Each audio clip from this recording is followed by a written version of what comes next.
to enable dark mode in Pinterest. Hello and welcome to Quick Guide.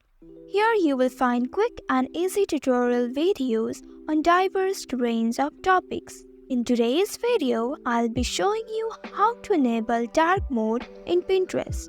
For that, you need to open your Pinterest app or the website.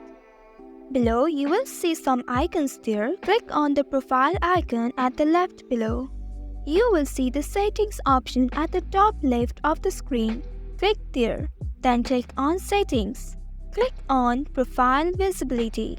This is your personal information. Here you can find the option called App Theme. Expand App Theme. Select Dark option. And here you go. You have successfully enabled dark mode in Pinterest. That's all for today's video. Thanks for watching till the end. If you find this video helpful, don't forget to like, share and subscribe the channel.